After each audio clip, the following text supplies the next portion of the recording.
revs are up here in Jerez, and we are go for the 2022 Moto2 battle in Jerez. It's a lightning start from pole position by Ai Ogura. He's going to get the whole shot. Fermin Aldeguer has been brilliant away as well too from the second row, and Canet around the outside, absolutely awesome, sensational by the Spaniard. Canet, fourth to second, stunning.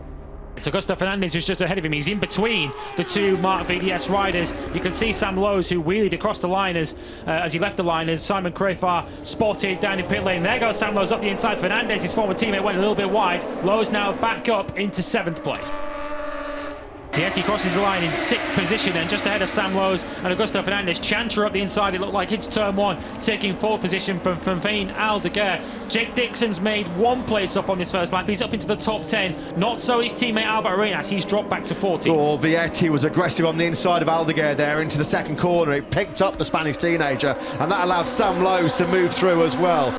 Here's Pedro Acosta. It's been a bit of an up and down start to say the least to his Moto2 World Championship career. The race winner here in Moto3 last year, that set him on course to be the rookie sensation. As Canet and Arbolino, they exchange overtakes in the stadium section here. So Pedro Acosta is out on this second lap here in Jerez. It's still Ogura that leads it as they attack through the Alex Crivier corner. This is Acosta on the 51 bike. Contact. He's going to be touching the back, isn't he? Yeah, there's just a clip there between Acosta and Fermin Aldeguer, two of the teenage tearaways in this Moto2 category. Unfortunately, Acosta comes off the worst of it. He has been able to remount, of course. He's right at the back of the field. Back at the front though, Arbolino up the inside once again of Canet into 2nd.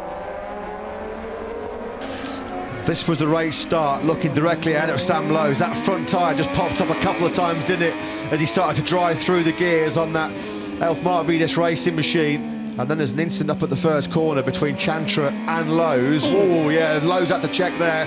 That was his front tyre on Chantra's rear tyre. Nothing that Chantra could do about it. That was just a kind of a normal melee in the first corner when the pack all concertinas up. Well, that's what cost Lowes. It was a bit of a sluggish start off the line initially, and then that initial contact with Chantra. That's why Lowes came through sector 1 down in 8th place. There's clearly not anybody in this lead group as we look back towards Tony Arbolino. Canet now trying to find a way back through on Arbolino, and it looks like he's got in a little bit hot. He was sideways there, wasn't he, on that rear tyre? Romano Finati, unfortunately, has gone down. There's been all kinds of whispers and murmurs about his future in the Boscoscura project, whether he'll be in that team for much longer as Canet tries again. Well, he tried on Arbolino into turn 13 and got in hot and ran wide. Arbolino found a way straight back through, and that's exactly what's happened into turn 1 at the start of lap number 6. Now then, while this happens, while Arbolino and Canet start to really tough it out with each other, this is music to the ears of Ai Ogura, who all of a sudden finds himself with about, what, a dozen bike lengths back to Arbolino now in 2nd place. Early on in the season in Argentina, we saw a brilliant battle for the final podium position between Ai Ogura and Aaron Canet. Ogura was so good on the brakes that day. Canet, no matter how hard he tried, just could not get the move done on Ai Ogura, who completed that double podium that afternoon for the Honda Team Asia squad.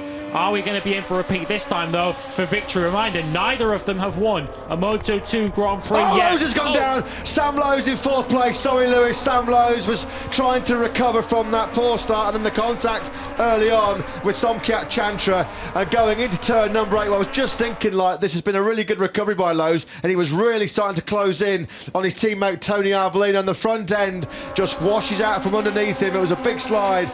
No way for Lowes to recover it. There's a bit of chatter on the front end of Ai Ogura's Calex machine there coming through turn number 7, but everything's been a-okay so far for the Japanese rider. Yeah, somebody's gone down. Somebody's gone down big style. Oh, it's Ogura, is it? No, it's Chantra. Chantra. Chantra's gone a little bit further round, but this is a classic front end washout for the Thaiman going into turn number 9. So there won't be a dream double podium again for Honda Team Asia here in Jerez. We're on board with Chantra now. He tips it into turn number 9. He tipped it in, but sadly for him, he didn't come out the other side of it. So we've lost 2 of the key men at the front of this Grand Prix on successive laps. Lowes and Chantra out. You can see Jake Dixon now up behind this battle between Vietti and Aldeguer. Dixon The podium looks like it's out of reach already at this early stage. Paid the price for that poor grid position. Dixon running in 7th place at the moment. He's got good pace. He's lapping in the low 142s. He's quicker than Dixon and Vietti at the moment, and he's now shaping up for a move on Ayagura from quite a long way back. But Dixon takes him out. No, dearie me, Jake Dixon. Unfortunately, it's another big mistake for Dixon on the inside. There's a bit of a disagreement in the gravel there, but it was Jake Dixon on the front end there, trail breaking in. And for the second time this season, the innocent victim, poor old Fermin Aldeguer, of course, having taken that historic, the youngest rider in intermediate world championship history to take a pole position in Argentina, wiped out by Vietti. On the inside come Dixon, trail breaking in. Well, I said at the time, it looked as if he was coming from an awful long way back there, Jake Dixon. You can see how tight he's trying to keep on the inside, breaking into turn 13 and loses the front. Yeah. I think just trying a little bit too much there, unfortunately, Jake. Yeah, and Aldeguer almost got a kick in the head from Jake Dixon's right boot there to add insult to injury. Yeah, that one's going to be looked at by the race stewards. This was the move then that Schrotter finally did make stick. It was a bit of a hard one. He wastes that liquid moly intact machine right on the inside of Dixon and Vietti, and this time around there's no way back through, although Vietti's going to have a go, isn't he?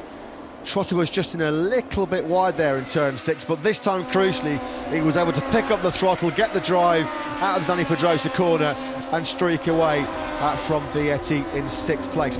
Last lap, a last corner then for Japan's Ai Ogura. The crowd are on their feet in the main grandstand here to salute the Honda Team Asia man. Ai Ogura wins the 2022 Moto2 Grand Prix of Spain, a career first victory for the Japanese man.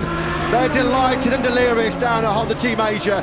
Aaron Canet comes over the line and a truly remarkable 2nd place.